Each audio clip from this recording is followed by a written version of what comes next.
La question du Ballon d'Or est toujours un sujet passionnant et nous allons parler un peu de celui de l'édition 2025 qui sera décerné ce lundi ne fait pas l'exception. Le débat est particulièrement vif cette année en raison des performances remarquables de plusieurs joueurs. Ainsi, beaucoup de gens semblent également montrer qui va être le vainqueur, celui-là ou celui-là. Entre les grands joueurs du monde entier, est-ce que ce joueur viendra d'Afrique ou bien d'Amérique, d'Asie ou bien d'Europe? Mais n'oubliez pas, entre nos vœux, nos désirs et nos choix, il y a également des règles qui sont là. Les nouveaux critères mettent l'accent sur la performance individuelle, le caractère décisif et également des trophées remportés sur la saison. Commençons par Kylian Mbappé qui est passé au Real Madrid. Il a réalisé une saison spectaculaire. Ses statistiques sont impressionnantes également. Il a été le meilleur buteur de la Liga avec 31 buts et a aidé son club à remporter plusieurs trophées majeurs. Il a également été très en vue en Ligue des Champions et en sélection. Sa régularité et son impact sur le jeu du Real Madrid également le place parmi les grands favoris pour ce Ballon d'Or. Il y a également Lamine Yamal. À seulement 18 ans, il a émergé comme une véritable révélation. Il a également des chiffres impressionnants pour son jeune âge, notamment un nombre élevé de passes décisives en Liga.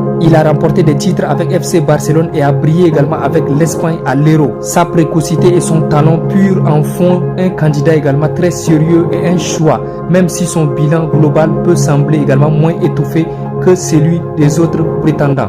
Parce que dans le global, n'oublions pas, Barça n'a pas mieux fait cette saison en Ligue des Champions et autres. Et n'oublions pas, Rafinha a été également un très grand joueur pour le Barça. Ousmane Dembélé, l'un des grands prétendants également. Si l'on se fie aux règles de France Football qui valorisent les performances décisives et les trophées, Dembélé a de solides arguments. Il a été un acteur majeur du succès de Paris Saint-Germain, notamment en Ligue des Champions qu'il a remporté en 2025. Il a également réalisé une saison sur le plan personnel, marquant également 21 buts et délivrant 6 passes décisives en Ligue 1. En plus de son impact dans les autres compétitions, son rôle dans l'équipe et ses performances lors des matchs cruciaux, notamment la finale des Ligues des Champions, pourraient faire pencher la balance en sa faveur.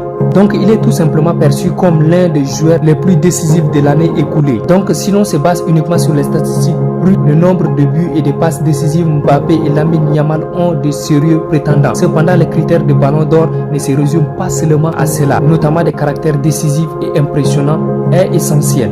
Donc les amis, le Ballon d'Or 2025 s'annonce comme un duel serré, vraiment serré, mais Ousmane Dembélé a une chance très sérieuse de le remporter, contrairement aux fausses rumeurs. Tout ce que le PSG a fait avec Ousmane Dembélé correspond parfaitement aux nouveaux critères de France Football et il est le symbole parfait du joueur qui a su être décisif au bon moment et qui a remporté également les plus grandes compétitions, ce qui pourrait faire de lui le futur Ballon d'Or, remplaçant ainsi le joueur de City. Donc mettez dans le commentaire ce que vous en pensez de cette analyse et quel est votre choix pour le futur.